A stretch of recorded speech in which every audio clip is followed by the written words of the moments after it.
Am I the jerk for making my wife quit her job to spend more time with our child? My name is Tom, I'm 41, and I feel like I've lost control of my own life. My wife Lisa is 5 years younger than me, and we've been married for 8 years.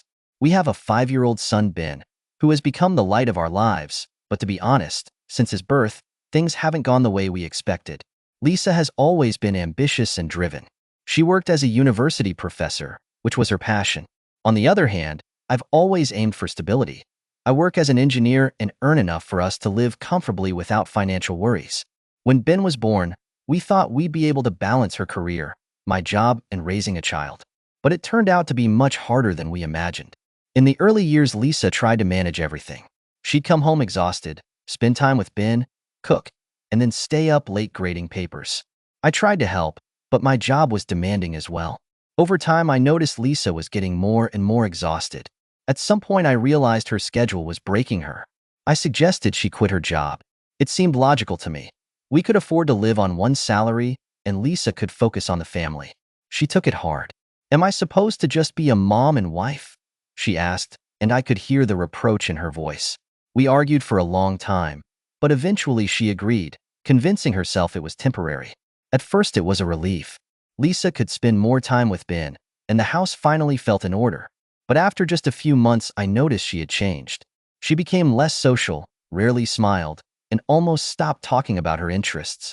Lisa distanced herself from friends and spent more and more time alone. Recently, I found her crying in the kitchen. She tried to hide it, but I insisted she tell me what was wrong. Lisa admitted she felt worthless. She said she didn't recognize herself and didn't know how to move forward. Now I can't shake the thought that this is my fault. I thought I was doing what was best for our family, but maybe I've only made things worse. After that evening, I started paying closer attention to Lisa. Her mood, her behavior, everything pointed to her sinking into apathy. She continued taking care of Ben, but it was mechanical, without her former enthusiasm. We hadn't had a genuine conversation in a long time. Even our rare evenings together had turned into silent binge-watching of TV shows, with each of us just occupying our spot on the couch. It started to worry me. I tried to bring her back to life, or so I thought. I suggested taking a couple of online courses or signing up for a gym. But Lisa just brushed it off. I don't have time for that. Or what courses, Tom? I'm barely keeping up here. Her tone made me fall silent, but the guilt inside me kept growing. It was at that moment I began to realize I might have made a mistake by insisting she leave her job. The pressure mounted when her former colleagues came over to visit. They were cheerfully discussing university matters, projects, and students. Lisa smiled, but I knew it was just a mask. After they left, she didn't say a word. She simply went to bed earlier than usual, burying her face in the pillow. The next day I decided it was time to talk. We sat at the table and I said, "Lisa, I can see you're unhappy. Let's talk about how to fix this." She froze, looked at me, and seemed to search for the right words for a long time. "What's there to say? You think I don't understand we made this choice together? But I've lost myself. I don't know who I am besides a mom and your wife." Those words pierced me because they were the truth I didn't want to see. I was used to believing I always did the right thing, that my logic was flawless. But I forgot that behind every decision, even one made for the family, there are feelings, dreams, and personal boundaries. I suggested she think about returning to work, even part-time. But she shook her head. "You don't understand. It's not that simple. Everything I built is gone. I have no confidence left." She fell silent and left the room, leaving me alone with the weight of that conversation.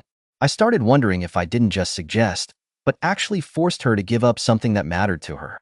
And what can I do now if this step feels irreversible? After our conversation, I began to feel like the ground was slipping away beneath me. The issue wasn't just that Lisa was unhappy. It was about me too. I was used to believing I made the right decisions for our family. I genuinely thought that if everything was rationally explained, we could move forward together. But for the first time in a long while, I realized that I hadn't just been selfish, I had ignored her desires. A few days later, I decided to take on more responsibilities at home to give Lisa more time for herself. I started picking up Ben from daycare, cooking dinners, and even suggested taking a weekend trip somewhere to help her unwind. But it didn't work as I had hoped. Lisa remained lost in her thoughts, as if trips or my efforts didn't interest her. One evening, I overheard her talking on the phone with her friend. Lisa thought I was asleep, but I accidentally caught her words. I just can't break out of this cycle, Jess. I look at Tom and Ben and feel like I should be happy, but I can't. It's like something inside me has died. Her voice was full of bitterness. I felt utterly helpless. The next day I tried to bring it up again. I asked her what she thought about returning to work. How can I go back? Everything I used to do is outdated. I'm not even sure I could handle what's happening now. Besides, you were the one who said we need to spend more time with Ben. Her response felt like a cold shower. I started to realize that perhaps her state wasn't just about leaving her job, but about the way we had structured our lives. We had become so focused on being parents that we forgot who we were as individuals. I began to understand that changing this wouldn't be easy. Lisa didn't believe in herself, and I didn't know how to restore her confidence. But leaving things as they were wasn't an option. I decided we had to find a way out together, no matter how hard it might be. A week later, I suggested to Lisa that we visit a family therapist. I understood that I couldn't navigate this situation on my own and hoped a professional could help us figure out how to get out of this deadlock. Lisa hesitated at first, but eventually agreed when I told her that this wasn't just for her, but for our son as well. At the first session, Lisa was reserved.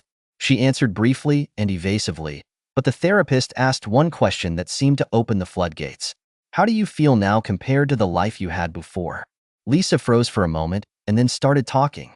She explained how much she missed the feeling of achieving something, how she envied her former colleagues who continued to advance in their careers, and how she feared she might never return to the life she once loved. Listening to her, I realized I had never truly thought about how much she had sacrificed for our family. I had always assumed this was temporary, but to Lisa, it didn't feel temporary. She felt as though her opportunities were gone forever. The therapist suggested we work on gradual changes. For starters, we needed to create a space where Lisa could feel like an individual, not just a mom and wife. We began with something simple. Lisa chose one evening a week to do something for herself. It was a small step, but it felt significant.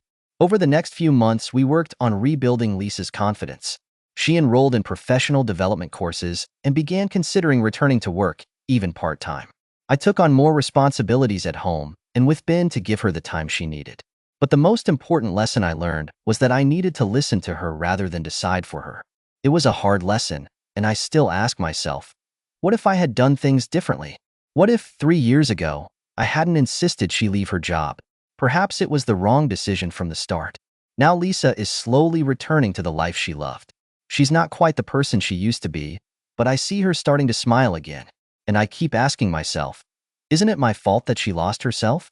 And can I ever truly make things right? Do you think I made the right choice back then, for the sake of our family? Or should I have left her the freedom to decide?